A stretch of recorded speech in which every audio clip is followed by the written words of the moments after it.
Hello, it's welcome. How are you doing? I'm doing pretty good. How are you doing, Judith? Thank you so much for doing this. I really appreciate it. Excellent, my pleasure. We have here today Itzhak Pinchas. He's the author of Kosher Astrology. Yeah, this is Amazing book. Kosher Astrology. Very Yeah. almost finishing reading it. And I decided to interview you because I think there's a lot for people to know, especially in our Jewish communities, that we have this amazing book that you spent so much effort and time in writing for us. And I don't want anyone to miss it. Thank you. I really appreciate it. Yes, there's a lot to talk about. There's so much information, there's so much knowledge, so many things. Absolutely. So definitely important to get out there. Yes. Excellent. So tell us, were you always interested in astrology? What was your life before? So actually, no, I was never interested in astrology. I knew of you open up a newspaper and there's the horoscope section and it tells you, Pisces, Tuesday's your lucky day. Your boss is going to give you a raise. So look, all nonsense. I didn't take it seriously in any kind of way, shape or form. And and I worked in social services. I used to run an organization to help Jewish moms who are raising children by themselves. And my focus always was the whole process of growth. I was always focused on growth. And one of the big steps for me was that I recognized that my purpose in this world is to help uplift others.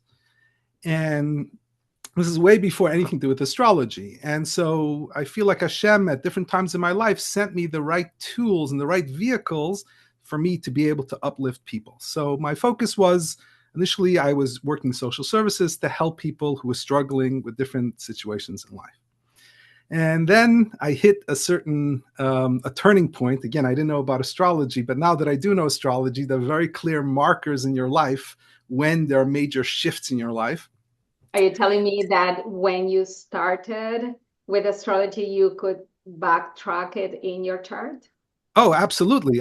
Sure. Like I went back once I learned about astrology, I went back and reviewed my entire life and watched the whole process of how my life developed. Every time I made shifts and change in my life, every time I learned new things, every time major events happened, they were directly connected to different astrological events that were happening. So it's just so powerful. But yes, And how did you start it? What was your first encounter with so astrology? my first encounter with astrology was just as a lark. I was in the car with a couple of friends, and one of my friends had told me that he knew a religious woman, a Jewish woman, who does astrology. And I was like, okay, let's for the fun of it. We're sitting in the car. We have time till we get to where we need to go, and let's call her up and ask her about it. So that's what I did. You never know how crazy things start just on a lark. You never know where that leads.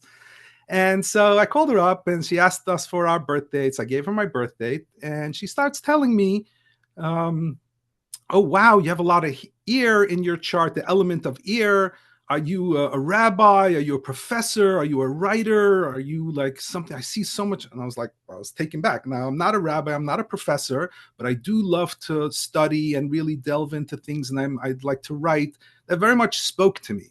I was very taken aback by how did she know that? And then she started telling my friend that he has a lot of earth and that he's very more concrete and materialistic. And he's a school principal, very down to earth kind of guy. And he was nodding, yeah, it fit him. Now, she just gave us a little taste of what astrology is, but it was enough. Then I was like, wow, how did this person doesn't know who I am? Had she reversed the order and told me that I'm an earth and that my friend's an air, that wouldn't have fit us at all. It's not like it was just, so it's very specific to me, even though again, it was a very basic idea within astrology. And that really intrigued me. I was like, wow, let me take a look. What is this air? What is this earth element of astrology? And so I started buying a few books. And as I learned later when I studied my chart, I have Pluto Mercury. So when I'm interested in something, I become obsessed with it. So I ended up buying over 400 books on astrology because I really, yeah, I couldn't get enough of it. I was blown away. Why? Because this wasn't somebody telling me what astrology is, trying to figure me out, besides this first encounter. Here I was, I took a book and I studied what a chart is. I studied what my own chart is, and I saw the information for myself. So I saw how powerful. Wait, how does this information exist? And I couldn't like believe how much information there was about me. And then I started to, okay, let me see my friends, my relatives, all the people around me, and it fit them also tremendously. And that's when I realized there's something real here. It's really, really powerful. Yeah, I have to say that one of the things that impressed me the most from your book was the insane amount of references, and you can tell the research, serious research that you went through, and the synthesis that you could put in the book, because you have a lot of charts, visual charts, colorful, and there's one particular chart that called my attention. It's forgot what page was it, but it is a summary of all the references of our sages, what they say about each type of astrology, which I hope we get time to talk about. And you color coded them. Let me It's see such a if good I can find summary. it. You have a tremendous synthesis power. It's amazing. Thank you. I think this is the chart that you're referring to. Exactly. Yeah. Right. So it goes through the listing over there of all the rabbis and all the different there's different kinds of astrology and which rabbi approved of what, which one had an issue with which. So I mean, one of the amazing again gifts that happened during this process was that during a major astrological aspect for myself, I discovered. I met with an artist. Hashem sends people into your life to really activate different parts of you. And I always thought of myself as a philosopher, psychology. That was always my focus. I didn't think of myself as an artist. I couldn't paint. I don't have good hand coordination. And I met with this artist, and this artist told me that, yes, I too can be an artist. And like, so there was this block in my head. And somehow at that time, I was more open to, and I had different ideas what I want to bring forth, but I didn't have the tools how to do it. So Hashem sent me Adobe Illustrator, which is an Illustrator program, which was perfect for my skill sets. And that's when I started. I had so many ideas, and I was perfectly able to bring it out in illustrations. And so I ended up in the book has over 75 pages of illustrations that I was able to put together. That again, something that was a new element that came into my life at an astrological moment that really helps enhance it. And honestly, I'm kind of shocked that I haven't seen this in any other book. So what I did in every single chapter, at the end of the chapter, I do what's called an infographic, an illustration, which summarizes in visual form what we just saw in the chapter. And I just feel like it really helps to enhance and formalize everything we just read, and also for the different kind of learners. So when you sometimes see something visually, it's so much more helpful. And so I did that with every chapter in the book, in addition to all the illustrations that I did about astrology. And so I think that's a big part of the book. That shows the teacher in you for sure, because it helps summarize. It helps. It's a review. It's like you're right to the end of the chapter and you review what you just you're walking us by the hand through the book. It's really marvelous. Thank you. And I can also see that the relation between your previous occupation and what you're doing now, because there is that social worker here. You're also doing it to help. There's a lot of hesed involved, right? I can. Yeah. So absolutely. So again, I think it's part of, in each chart, you can really see your tafkid, your purpose, what you're here to do, what your gifts are, what you're here to really hone and bring forward. So I always had this feeling that what I'm here to do is help uplift others. And what's so amazing that Hashem gave me the different tools. Now, astrology to me is the most amazing tool to help somebody, each person see what an incredible human being they are, the capabilities that they have, who Hashem created them to be. It's really amazing that because when I do chart readings for people and I go through some of the different gifts in the chart, and it's not I'm telling them something they don't know. it's something that they know that they feel, but there's other voices in our head, our parents and society and others who knock it down. Who am I to do it? How am I really going to be great at it? And when I show them, no, this is how Hashem created you to be. You have this gift. It's a superpower. It's right here in your chart. It's not me saying it. I show them where it is in their chart. And that's such a validation. It's so empowering. I recently did a chart reading for somebody. And when I went through there's incredible gifts that this person had, they just let me know. It was a couple of weeks later. They let me know that they quit their job and they finally, it gave them the push to follow their dream and do your thing. If it's your power, if it's something that you were designed to do, go for it. You'll be so successful. There's no question about it, because you're doing your purpose. You're doing what you're created to do. It's really empowering, definitely, yes. And sometimes it's a confirmation of what you always suspected about yourself, for your self-knowledge. And it's definitely helping to grow in the knowing journey of each one of us. Thank you. Yeah, absolutely. The validation is so powerful in so many ways. Yeah, yeah. So you went through all this process, you dived deep into your research, you wrote the book, and you started doing it for the public. I assume at the beginning it was for the people close to you, and then you started reaching to people that don't even know you existed.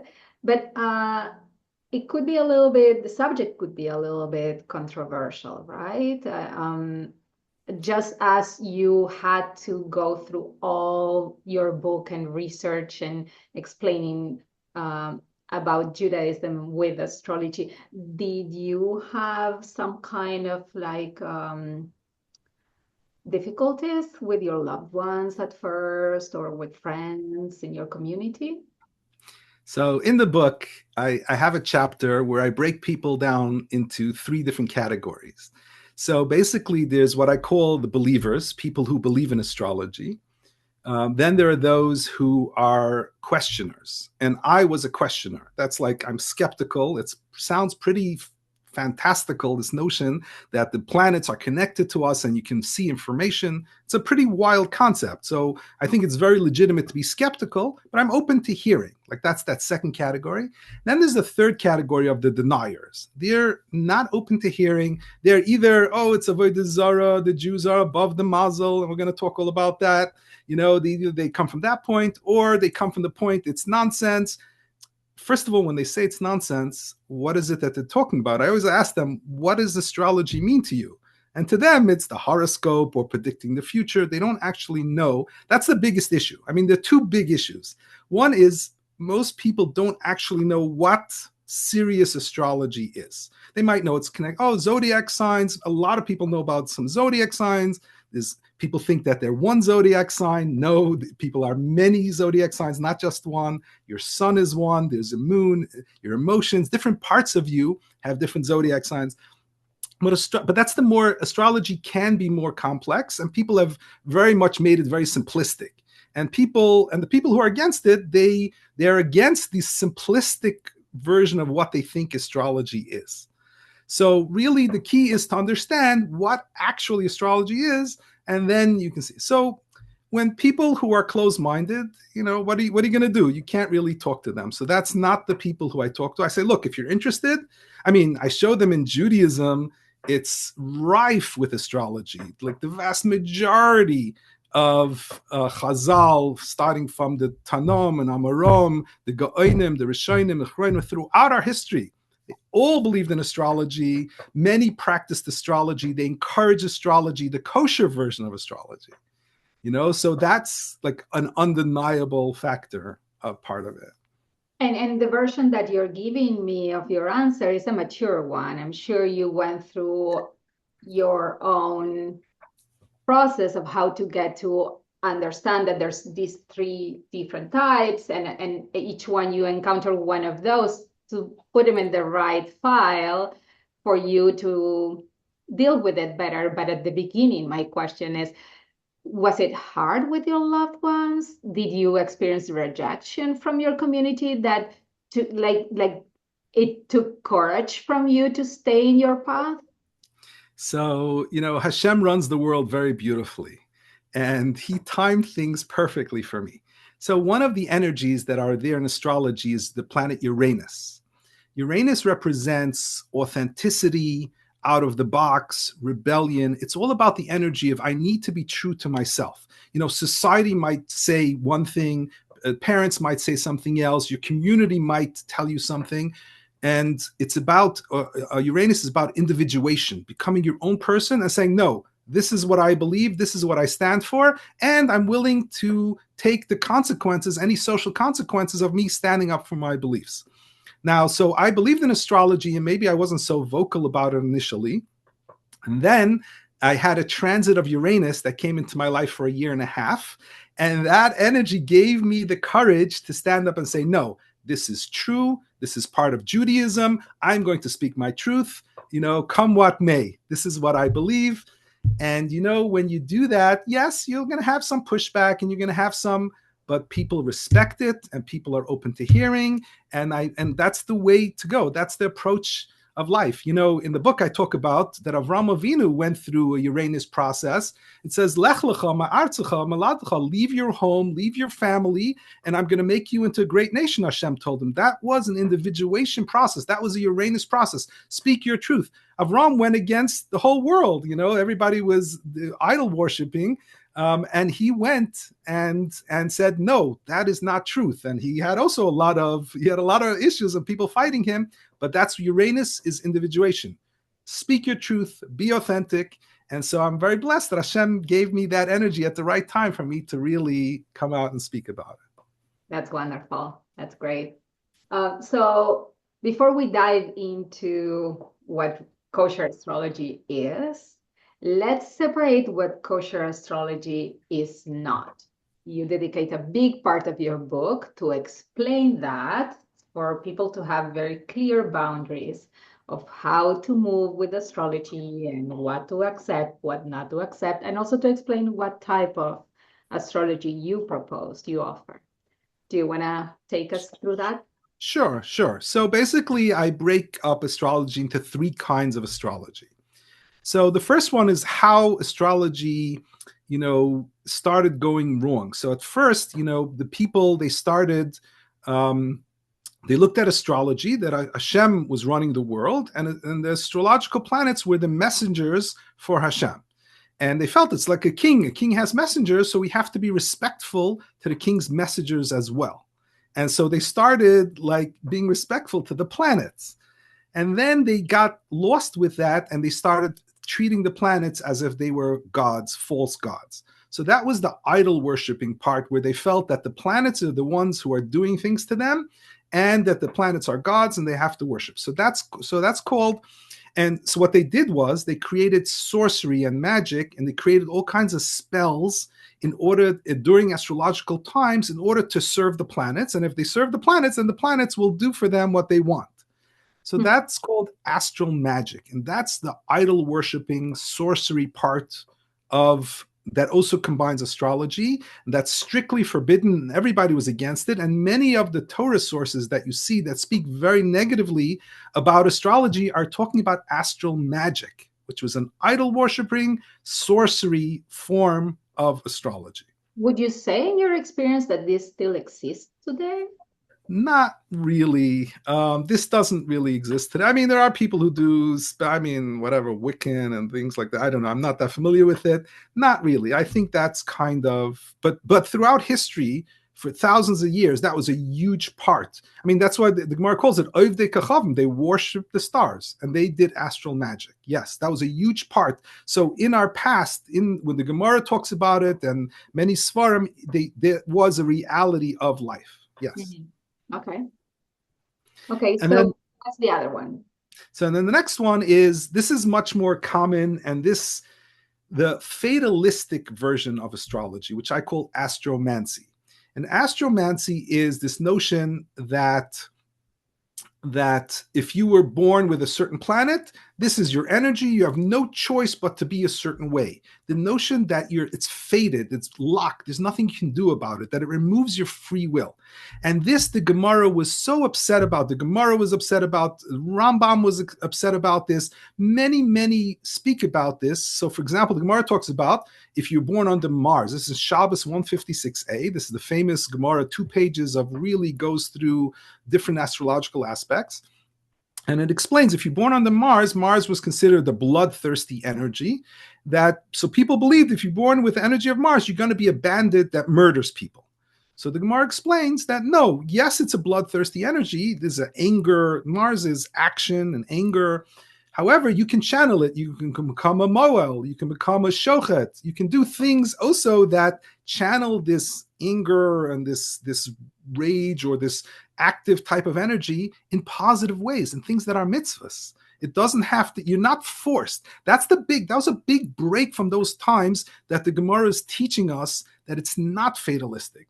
Even when it says, Ein Mazel Yisrael, people misunderstand what it means, that there's no mazel for the Jews, that there's no astrological energy. People completely misunderstand that. It doesn't mean that astrology doesn't apply to the Jews. Look there, Rashi is very clear. The Al Yadai Tfilah Tzedakah, you're able to overcome. It's not fated. Ein Mazel means it's not deterministic. It's not fatalistic for the Jews. We have the ability to overcome any decrees or any kind of things like that through Tfilah, through things. That's the whole point of the Gemara, to teach us that it is not fatalistic. So a fatalistic form of astrology, for example, in that Gemara, a Chaldean, who were famous astrologers in those days, told Rabbi Akiva that his daughter is going to die on the day of her wedding. That's an example of a fatalistic form of astrology, making that statement. And the Gemara explains that she then did a chesed, and she did tzedakah, and she did kindness, and she was saved from it. So the Gemara is showing you that it's not fatalistic. But that's also a big confusion that people think.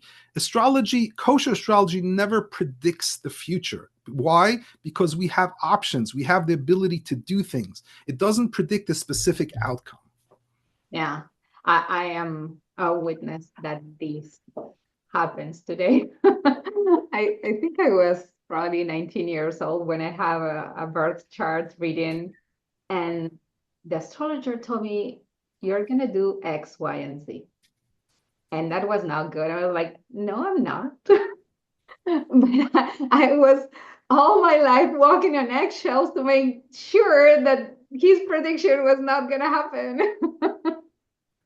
Right. So we have to be very careful, right? Yes. It's a little knowledge is a dangerous thing. So if you take something that's a powerful tool and you misuse it, yes, it can be very dangerous. And that's why the Gemara is clear. I mean, we have Torah sources very clearly defining what the parameters are of kosher astrology. And I go through that very clearly in my book. What is kosher and what's not kosher?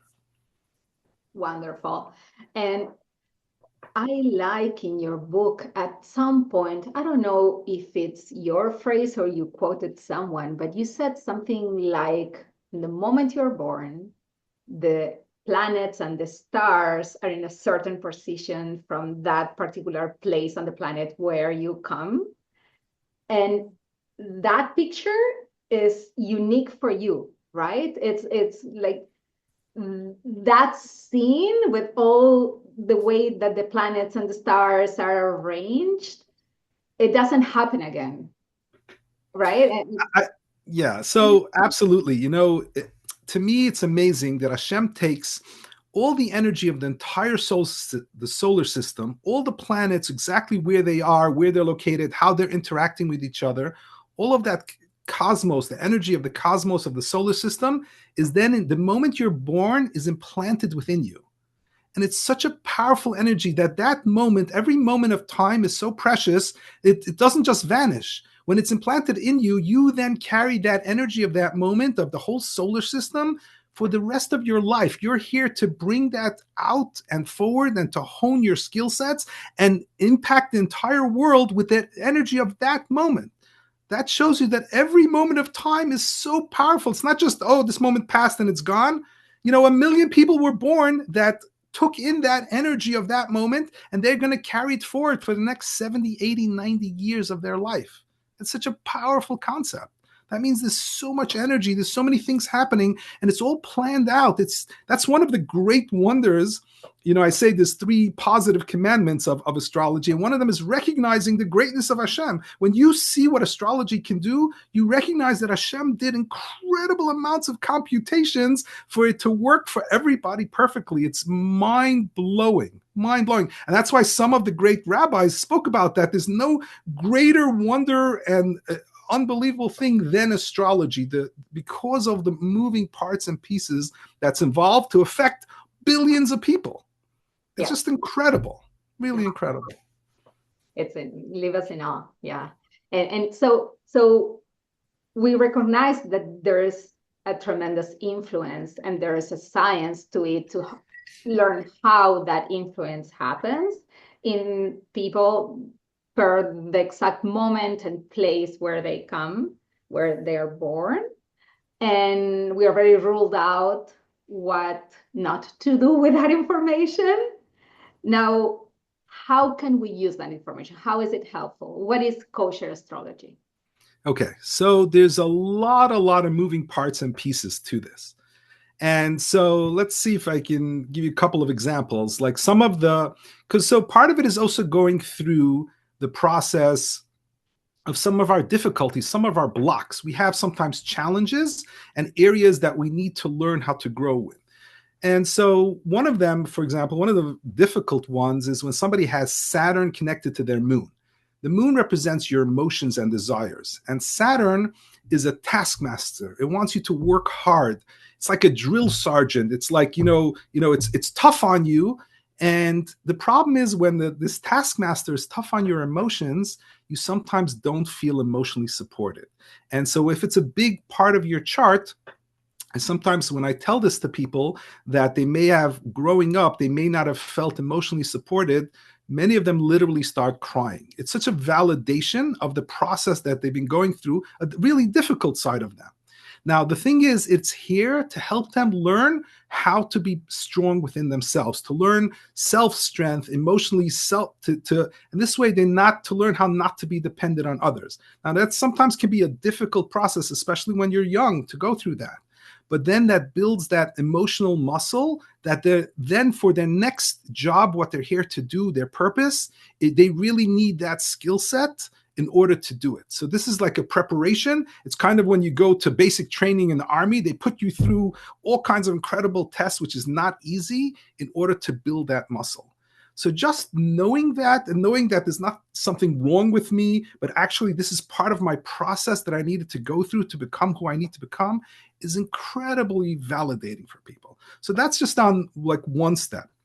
There's another one. I have this a lot with mothers who also trying to figure out, are struggling between their work life and being a parent. They might have moon squaring Venus. So moon, again, is the emotional part. It's also the nurturing part. It's like the mothering part. And Venus is your creativity, your self-growth, all the things that you do to grow yourself.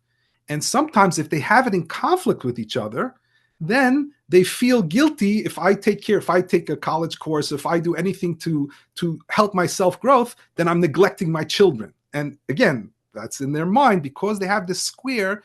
And when I show them, I point this out, look, you have to learn how to, the square is, yes, there's a difficulty, but you have to give each one their day. Nurturing, be a parent, but also self-growth. If you ignore one, it's not going to be good. So and then I've seen others who have a trine, a smooth flowing energy between them. And she's a full-time businesswoman. She has 8 kids. She has no struggles because that's a flowing energy. So you really can see very specifically, and that's just one tiny area. There's so many areas you can see where a person's skill set, where their struggle is, and then also ways how to learn how to merge them, how to make every part of you work. Because if one part of you is not working, it's going to be blocking the whole being. You need all parts of you to work properly. Wonderful. Yeah. So you describe examples of how different energies may be offering challenges or opportunities to growth, and it's important to identify them, to understand where they come from, to get strategies of how to overcome them. And if I understand your book correctly, there's also other energies that are extremely empowering. You have a chart that is like a hero with its own superpowers. I love that one. Do you have it ready to share? Yes. Let's see if we can. Is Let's it see. true? I mean, are you exaggerating or do we? No, no. So let me. Yeah. Well. So okay. So there's a couple of pieces to this. So first of all, nothing gets me more excited when I see somebody has Mercury connected to Uranus or to Pluto or to Neptune. So Mercury's communication. If it's connected to Neptune, for example, that means that you're going to be a person who potentially is able to have incredible inspiration. And just like Neptune is about creativity, spirituality, idealism. And when it's connected to Mercury, Mercury is your communication and thinking. And it's also Neptune allows you to tap into the collective. That means that the message that you have to give to the world is something the world wants to hear. People are going to be receptive to what you have to say. So at the right point in your life, when you've fully honed and healed all your traumas and worked through different things, you have that superpower where you're here to share with the world something so powerful that everybody wants to hear. That's like just one. Or if they have Uranus, that means they have out of the box ideas and original. Again, they might have other things that are blocking you. But when you're fully functioning, so let me see if I can bring up that chart. Each one of the planets in that chart is like a Yes, here. Can you see the I can can you see see it. it? I'm sorry? Yes. Yeah, you can see it. Okay. So if you see here on the lower side, on the bottom, where it says entire person, the sun at the bottom of the chart. So the sun represents the entire person. So who's this person? It's a warrior, right? He's holding a sword. He's a warrior or a knight. That's his identity. That's the sun, the overall person. Then there are 4 planets that help serve the sun, that help become a warrior. So, for example, if you look at the on the red side, where it says Mars, red is sword. So Mars represents your instinct and actions. So, for example, for the warrior, so that's the sword, that's his legs, his arms, how he interacts, his physical aspects. So Mars is serving him. If he has a good Mars, then he's going to be a great warrior because that side is such an important part of being a warrior. On the other side, you have the moon, which is his emotions. Now, if he's a courageous warrior, that's going to serve him tremendously. But if he's full of fear, I don't care how good his sword is. If he's full of fear, he's not going to be a very good warrior. If any one piece is not working well, it's going to affect the entire person. The same thing if you look at the top of the chart, you have Venus and Mercury. Mhm. So Mercury represents the left brain, the thinking and communication, the logical and linear. So let's say this warrior can be an incredible tactician. He plans militarily how to attack and how to. So if he has a great Mercury, he's going to become, again, serve the incredible part of the warrior. And the same thing with Venus. Venus is about your intuition and your creativity, your artistic ability.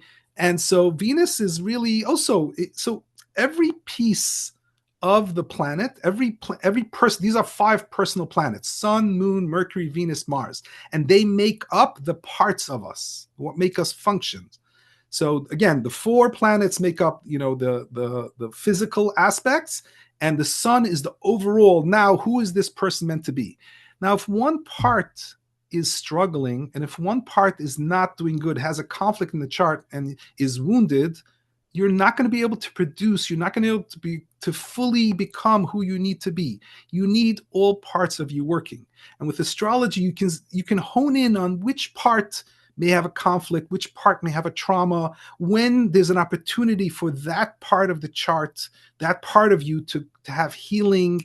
There will be very specific times in your life when there's incredible opportunities. And the goal is to have them all working together, and then to really be able to do your purpose, your tafkid, and to be, in this case, a warrior, about whatever it is that you're here to do when they're all working together. And it's wild that you can see all of this. That's one of the reasons that spurs me on so much, is every person can see this in their chart. Hashem created this for every single human being, and everybody's capable of seeing it. And I'm like, who wouldn't want to see this? Who wouldn't want to understand who they are, all the different parts of them, what's happening to them? It's so blatant. Yeah. So that's what gets me so excited about astrology. Thank you for sharing the image. It's fascinating, really. Um, there's people that don't want it. Do you think astrology is for everyone? Who wouldn't want to know this? You say, do you think it is for everyone? So I think anybody who's interested in growth, it's for sure for you. I can't speak for anybody. I mean, I can't understand why somebody would not. So to me, I think it primarily comes from because they don't believe that it can tell you anything. They either believe it's not true, it's nonsense. Like if they believe that it's actually true, if they really believe that it can tell you all this information, who wouldn't want to know that about themselves? I really I don't understand that. But again, anybody who's interested in growth, anybody, and so many of us are reading books, going to retreats, want to learn about ourselves, want to grow, want to elevate. Part of being the Jewish nation, Hashem said we should be a Am Kadosh, a holy nation, that the purpose of Judaism is to grow, to elevate ourselves. And you can't elevate yourself until you know who you are. Simcha ben Abshis says that without knowing who you are, you can't grow, you can't elevate yourself. You can't know Hashem without first knowing who you are. And that's part of the process. And this is such an incredible tool to help you. Mhm. Yeah, yeah. So each one of these big planets that give us specific powers to our personality, but then there's maybe some signs that don't have that much of those powers and have more of the challenges. I mean, I can talk for myself. I'm a Scorpio. I've been teased enough for being a Scorpio. Are there, and even in our scriptures, they say sometimes it's like these are bad signs. Like there is that terminology even. Would you say there are bad signs? So no, I don't believe there are any bad signs or any bad planets. I think it's a big misunderstanding of what it means. Like I always ask people, if you're fired from your job, is that a good thing or a bad thing? So in the first minute, somebody said that it's a bad thing, right? However, you're being fired from your job might give you the time and space to create your own business and start something. And 5 years down the road, you're doing really well, working for yourself, doing the thing that you love instead of working for a minimum wage job that you got fired from. And at the time, it was traumatic and difficult to get fired from. So the question is, what is something bad? I don't believe that. I've seen this over and over again. Different things that happen that at the time seem bad and difficult. Like I know in my own life, there was certain ventures that I started and I put in so much energy and it was in the wrong direction. It wasn't in the direction of me helping to uplift people. And it failed and it was a crash. And for me, it was a big, shock. And like, was that a bad thing that happened? At the time, yeah, it felt bad, but it was one of the greatest gifts that Hashem has ever given me by doing that, that freed me up to do what I'm meant to be doing. So to me, a planet is here to help us, to guide us, to push us. And sometimes if we're very stuck, that pushing sometimes can be painful. It sometimes can be difficult, but it's not bad. It's here to get you, it's like you go to the dentist, right? The dentist might drill your teeth and that hurts and everybody hates going to the dentist. But it's helping get rid of your cavity. It's helping you do the root canal. And when you come out of the dentist, you're a functioning human being. It's here to help you. So is a dentist a bad thing? It's like saying, you say a planet is bad. It's like saying the dentist is bad or the doctor is bad. It's not bad. Now, life sometimes is a struggle and life sometimes is painful as part of the process. But it's growth. It's all about growth. There's no planet that is not here for growth. And the same thing with every sign. The problem is with the zodiac signs, there's a lot of stereotypes, like what's the famous one? I saw an ad that somebody's looking for a roommate. All are welcome to apply except for Capricorns. Like, so like that's a stereotype. That's ridiculous. That's nonsense. And nobody's just a Capricorn anyway. You have multiple zodiac signs. Your moon is in a different sign. Your communication is in a different sign. So you have to look at the whole chart and know. So I don't believe that there's such a thing as a bad planet or a bad zodiac sign. They all have unique gifts and skills, and they all have a range. Somebody who's an unhealthy Scorpio will have certain traits that are there. Somebody who's unhealthy Gemini. But if you're a healthy Gemini and a healthy Scorpio, you're just as good as any other planet. So it's more to do with your personal growth and health.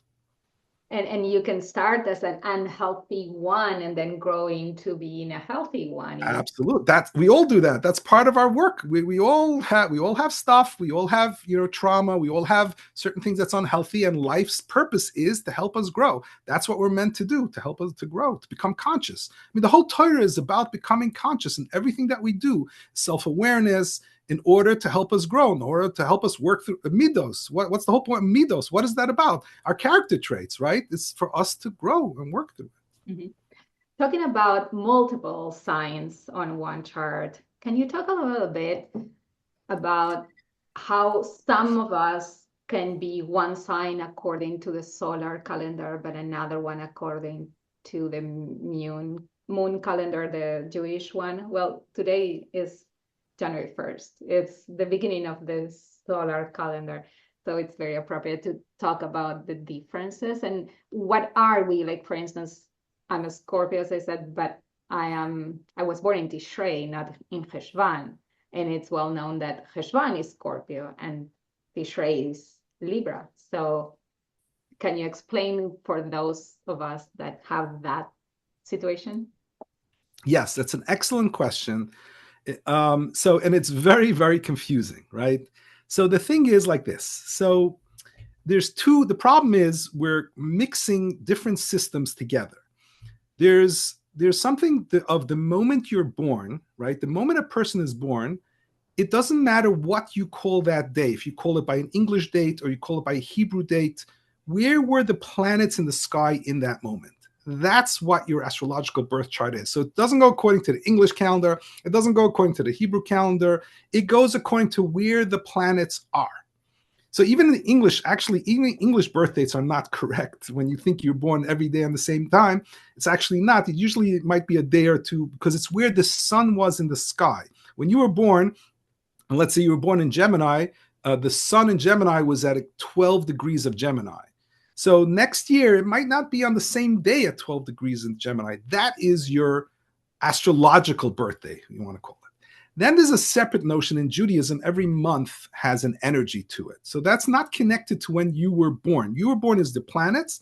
Now, and every month has an energy associated with it, one of the zodiac sign energy. And also in Judaism, we go according to Rav, according to the majority. So it doesn't have to be so exact.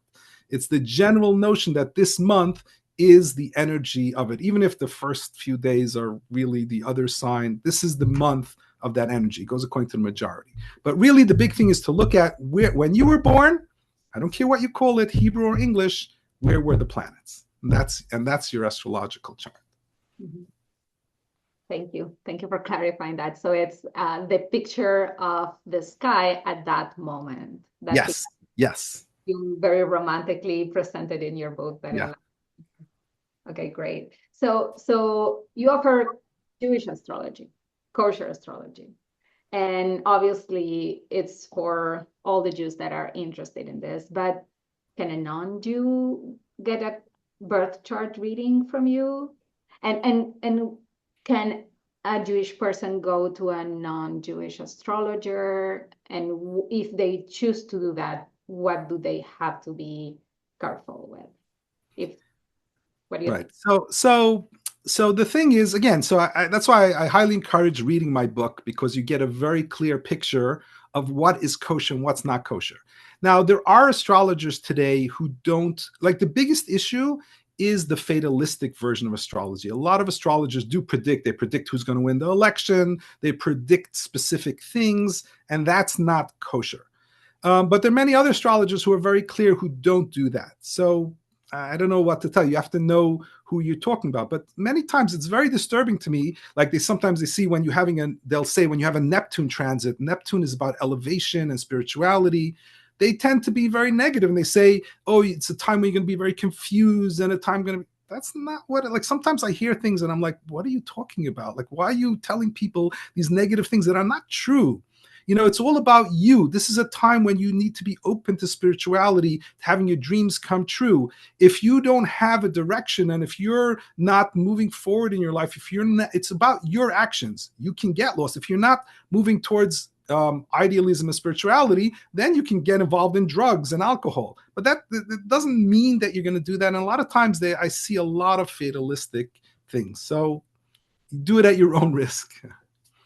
Okay. And then in terms of, so for me, chart reading, I take it very seriously. And so right now, I don't do more than 2 chart readings a week because it's incredibly intense.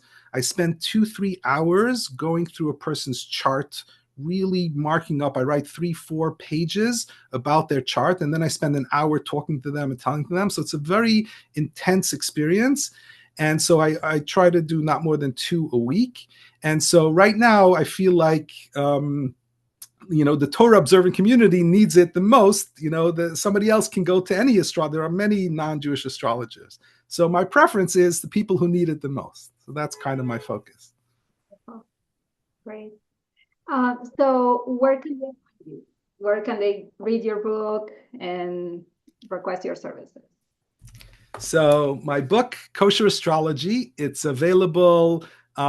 exclusively available online on my website, kosherastro.com, and also on Amazon. My book is available on Amazon and also on kosherastro.com. You can also order chart readings on kosherastro.com. And that's it. Great. Thank you very much. Thank you so much. I really appreciate it. Do you want to give a last message, something you want people to really take out?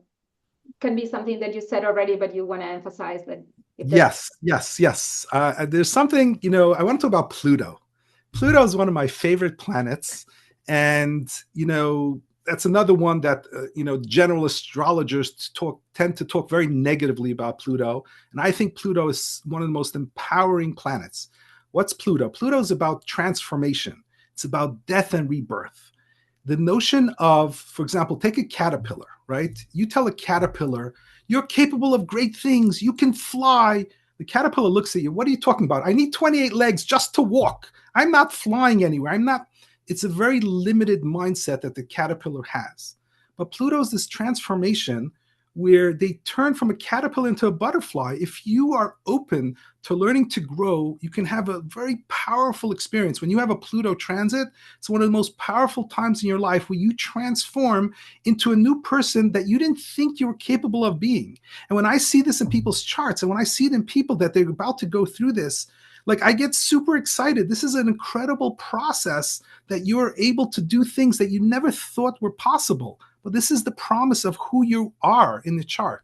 So to me, that's such a powerful aspect. There's just so many powerful parts and pieces of astrology, and that I just encourage everybody. It's so empowering. It just helps you grow in so many ways. I encourage everybody to really look into it.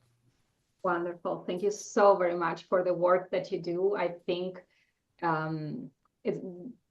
there's a tremendous hesed coming from you for the time you put, how you care. And I have to say that you feel incredible after receiving a birth chart reading from you. It's you have this outlook that you find the right words to really empower people. And thank you very much for your job. Thank you. It's my pleasure. Thank you so much. All right. We will.